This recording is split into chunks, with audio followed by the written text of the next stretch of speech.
Saya tawarkan dengan satu formula yang mudah sekali, yaitu formula defend, extend, dan transform. Apa itu artinya defend? Defend itu artinya kita maximize the core kita. Yang kita punya kita mesti define.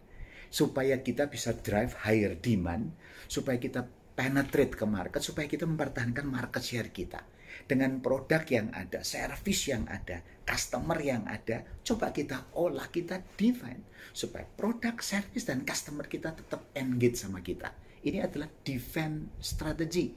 Ya, atau maximize our core. Tapi tidak cukup hanya itu. Kita harus memikirkan yang lain, yaitu expand. Kita mesti expand into adjacencies, extend. Kita coba lakuin sesuatu di luar daripada core kita, yang masih dekat dengan kita. Extend, expansion, geografi, mungkin channel, market segment, apapun yang kita lakukan, kita harus melakukan sesuatu yang lain, yang dulu belum sempat kita urusin pada waktu kita fokus ke defend. Dan yang ketiga tentunya, kita bicara soal transformation, explore new frontier. Mungkin dalam keadaan begini, defend saja nggak cukup, expand atau extend nggak cukup, kita mesti explore new thing. Nah apa? Nah kalau kita kembali ke maximize the core tadi, defend, ada dua pertanyaan yang harus kita jawab. What do you have in your hand now? Kita harus tahu persis dalam keadaan COVID itu membuka, merefleksi lagi kepada kita. Sebetulnya what do you have? What do I have now? That what can I improve to secure my current result? Sekarang kita lihat lagi. Kalau dulu misalkan growth-nya bagus, market-nya bagus, karena belum ada persaingan dan belum ada disrupsi seperti ini. Sekarang pikirkan. Benar-benar pikirkan. Sebetulnya produk saya, service saya itu yang saya have now itu bisa saya improve nggak untuk mempertahankan defense? Kalau itu sudah baru kita pikirkan. What do you do next? Untuk expand atau extend. What can you innovate to create a blue ocean strategy? Kita inovasi apa? Selain now, kita mikirin the next. Selain improvement, kita mikirin di innovation. Supaya kita bisa menjalankan dari yang sekarang ada. Tapi itu tidak cukup. Kembali yang ketiga tadi, transform. What do you explore in the new frontiers? Jadi now, next, and new yang kita lakukan. Produknya gimana? Kalau tadi improve, innovate, imagine new things. Produk yang too different. Nah, kalau ini kita jalan secara bersama, rasanya menghadapi COVID ini, kita akan tetap survive. Sekarang saya beri contoh supaya lebih jelas apa itu contohnya. Contoh yang saya alami di perusahaan di tempat saya bekerja.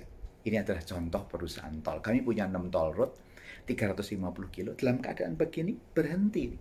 Core-nya kita berhenti, income nggak banyak. Drop-nya cukup besar. Ya, jelas karena PSBB. Tapi bagaimana kita defend core? Kita melakukan improvement di facility supaya kita kuat. Tapi bukan hanya defend the core.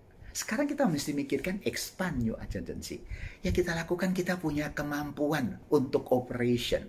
Kita punya kemampuan untuk melakukan maintenance. Kita punya kemampuan untuk melakukan toll collection. Waktu kita masuk ke sini, kita tawarkan kompetensi ini yang selama ini untuk support kita. Sekarang kita tawarkan keluar. Kita tanya ke customer. Saya punya kemampuan ini, 6 toll road. Mau nggak engkau yang punya toll road tapi tidak punya organisasi? Sekarang saya tawarkan kompetensi yang kita lakukan. Jadi Anda tidak perlu build your own competence. Ini loh yang kita tawarkan. Itu new agency dengan cara kita menerapkan Astra Infra Solution. Supaya orang yang punya toll road nggak usah pikir kita yang operate. Tapi tidak cukup. Kita bukan hanya masuk ke now, next, tapi juga new. Yaitu apa? Kita implement, kita coba pikirkan di jalan tol itu ada Resta. Sebentar lagi kita akan launch Resta 456 di Semarang, Solo. Suatu Resta yang different sekali. Itu menjadi pusat destination, bukan hanya makanan, rekreasi, semuanya jadi bagus. Kenapa kita lakukan itu? Karena kita ingin membuat sesuatu yang lain. Resta nanti kalau di launch, satu-satunya di Indonesia yang seperti itu. Dan saya yakin semua orang, Anda pasti akan senang melihat di sana. Di bangunan Salatiga, Anda lihat sesuatu yang sangat different. Itu contoh dari perusahaan. Tapi contoh yang perusahaan Pak, saya kan perusahaan besar, perusahaan kecil saya gimana? Kalau contohnya perusahaan besar mudah karena mereka perusahaan kecil.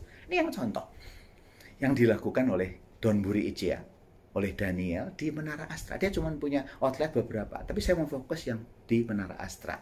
Daniel ini punya Don Buri Ijia. Begitu Menara Astra tutup, tinggal 14% customer yang ada, yang lain PSBB. Apa yang dilakukan? Dia nggak berhenti.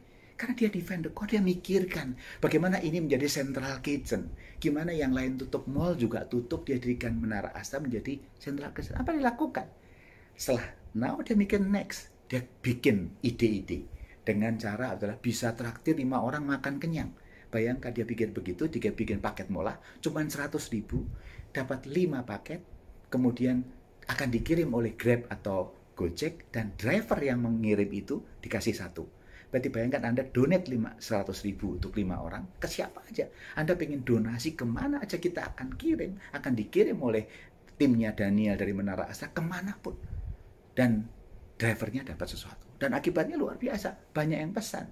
Jadi ada corporate yang pesan sampai 400 biji, Rebo yang lalu sampai 200 biji, dan beberapa karena dia banyak juga orang yang mau pesan, dan teman-teman malah pesan, tolong dong kirim ke sana ke sini. Ini artinya creating new next, tapi nggak cukup.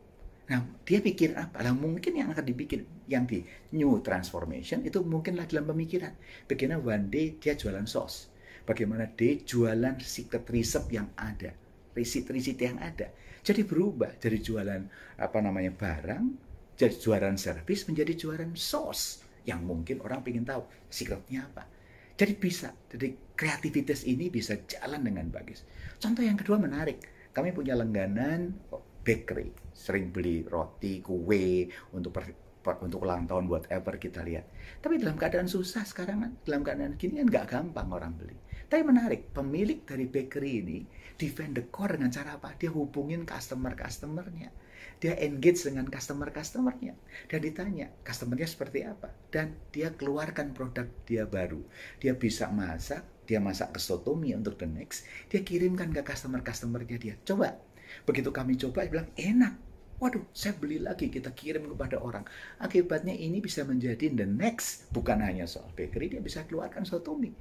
Dan kemudian setelah sotomi, mungkin apa transformation yang dia pikirin? Mungkin pada suatu saat nanti dia bisa punya sekolah untuk jadi chef. Jadi tiga-tiga bisa jalan. Dan banyak contoh-contoh ini terjadi. Contoh ada di daerah rumah saya di Kelapa Gading, ada orang yang bisa import buah atau jualan buah atau makanan. Coba ditawarkan ke tetangga. Dan kalau ini jadi menjadi sesuatu. Ada contoh juga di PIK. Ada orang jualan pastel, biasanya cuma jualan pastel di toko, tokonya tutup, apa yang terjadi? Dia tawarkan ke komunitas, di komunitas PIK gitu, ada tawaran. Akibatnya banyak orang pesan karena enak dan murah, karena tidak perlu biayanya mahal, harganya mahal karena tidak perlu bayar toko. Dia tawarkan murah, dan saya dengar dari berita, orang ini bisa jualan 3.000 pastel. Dan nextnya apa? Mungkin menjadi industri yang lain. Jadi kembali semua ini kita bisa jalankan, kalau kita tahu persis. Nextnya adalah kalau kita lihat seperti ini juga untuk pribadi. Semua itu bisnis itu jalan bisa kalau orang yang leader, orang yang punya bisnis, engkau sebagai leader juga memiliki konsep defend, extend, transform. Yaitu pertanyaan saya, as a leader, what do you have in your hand now? Jadi itu sebabnya jangan pernah menyerah. Jadi kembali defend, extend, transform. You can defend your life, you can extend your life, you can explore your life kalau engkau believe bahwa engkau bisa. Jadi jangan takut bisnismu masalah. Dengan bisnis masalah, kau lakukan DET strategi. Dan DET strategi itu dimulai dari pribadi. Selamat mempraktekkan dan saya yakin engkau bisa.